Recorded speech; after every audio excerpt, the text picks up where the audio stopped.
कराड उत्तरचे नेते रामकृष्ण वेताळ यांच्या पत्नी व कोपेड हवेली जिल्हा परिषद गटाच्या अपक्ष उमेदवार सौ विद्याताई रामकृष्ण वेताळ यांच्या प्रचाराचा शुभारंभ कोपेड हवेली येथील सिद्धनाथ मंदिर येथे श्रीफळ वाढवून करण्यात आला। यावेळी कोपेड हवेली जिल्हा परिषद मतदारसंघातील मतदार मोठ्या संख्येने उपस्थित होते। प्रचार शुभारंभानंतर कोपेड हवेलीतून भव्य प्रचार रॅली देखील काढण्यात आली। या रॅलीत ज्येष्ठ नागरिक, युवक तसेच महिला मोठ्या प्रमाणात सहभागी झाल्या होत्या। गेली 25 वर्ष कराड उत्तर मतदारसंघात भारतीय जनता पार्टी वाढवण्याचे काम एकनिष्ठपणाने करून सुद्धा भारतीय जनता पक्षाने डावलल्याने कार्यकर्त्यांचा उद्रेक झाला असून कार्यकर्त्यांनी ही निवडणूक लढली पाहिजे असा आग्रह केल्यानेच या निवडणुकीला सामोरे जात असून संघर्षाच्या या लढाईत कोपेड हवेली जिल्हा परिषद मतदारसंघातील स्वाभिमानी जनता नक्कीच आपल्या पाठीशी उभी असून विद्याताई वेताळ यांना ते विजयी करतील असा विश्वास देखील यावेळी बोलताना रामकृष्ण वेताळ यांनी व्यक्त केला।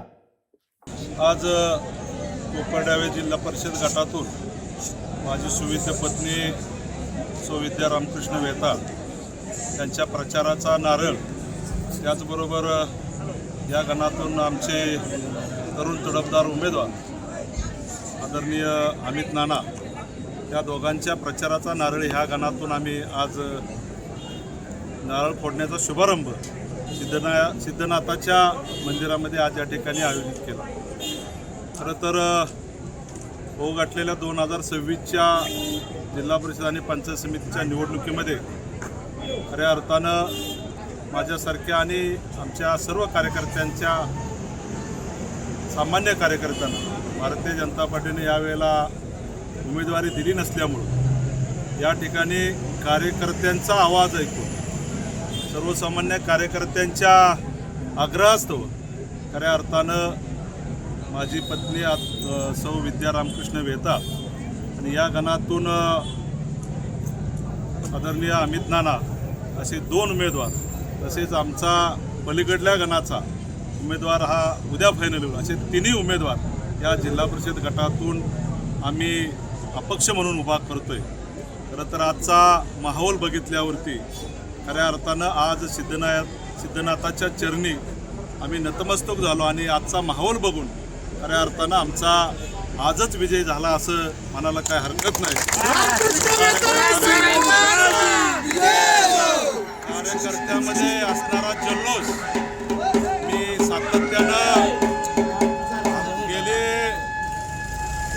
8-9 वर्ष या जिल्हा परिषद गटात असेल किंबहुना कराड उत्तर विधानसभा मतदारसंघामध्ये सर्वसामान्य कार्यकर्त्यांना मदत करण्याची भूमिका, सर्वसामान्य कार्यकर्त्यांचा आवाज ऐकून घेण्याची भूमिका खऱ्या अर्थानं मी गेले 8-9 वर्ष करत असल्यामुळं कार्यकर्त्यांचा खूपच आग्रह होता की यावेळेला भाऊ तुम्ही थांबून चालणार नाही आणि तुम्ही थांबला तर आमच्यासारख्या कार्यकर्त्यांची गळचेपी होते।